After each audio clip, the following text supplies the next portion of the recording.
xubnaha golaha wasiirada ugu horeeya wasiir Daawud Aways walaalkay Mukhtaar taajiga dowladda Turkiga u jooga Soomaaliya marti sharafta kale iyo xubnaha wasaaradda dalxiiska iyo wasaaradda warbaahinta dalxiiska iyo dhammaan ka soo qaybgalayaasha. Assalaamu calaykum waraxmatullaahi wabarakaatuh.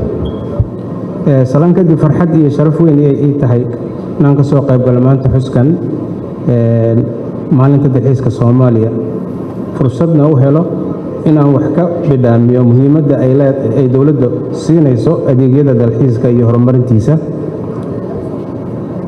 maalintani waxay noo tahay fursad aynu ku muujinayno kalsoonida aan ku qabno dalxiiska inuu yahay lafdhabarka kobcinta dhaqaalaha, xoojinta amniga iyo kor u qaadista xiriirka Soomaaliya iyo caalamka intiisa kale.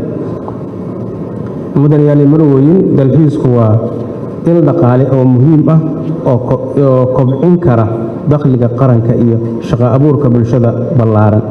waxaa dowladda federaalka Soomaaliya ay dhiirigelinaysaa maalgashiga gaarka ah iyo kaabayaasha dhaqaalaha sida wadooyinka, garoomada diyaaradaha, dekedaha iyo adeegyada taageerada dalxiiska.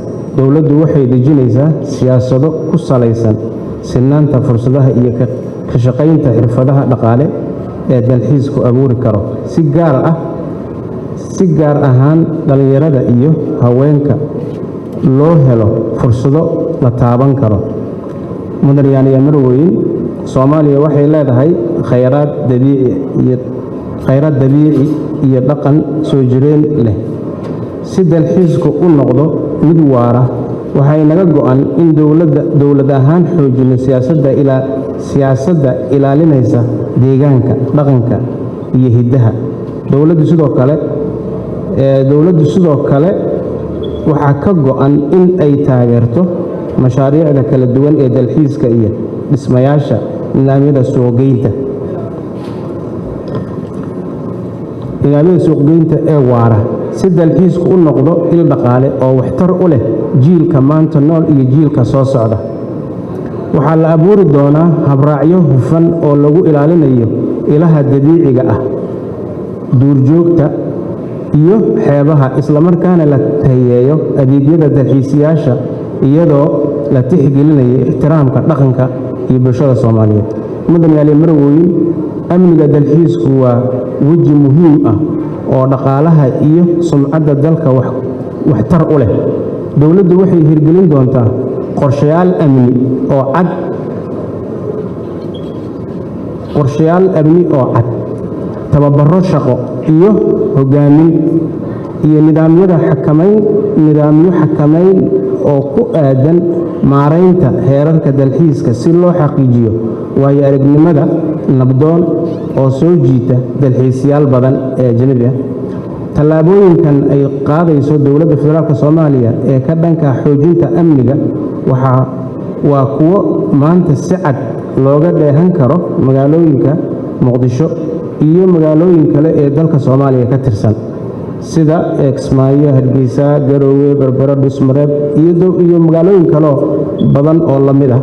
waxaa sidoo kale muhiim ah in la xoojiyo iskaashiga bulshada, ururada maxalliga ah iyo kuwa gaarka loo leeyahay si loo dhiso kalsooni iyo wadajirka ummadda. mudanayaal marwooyin,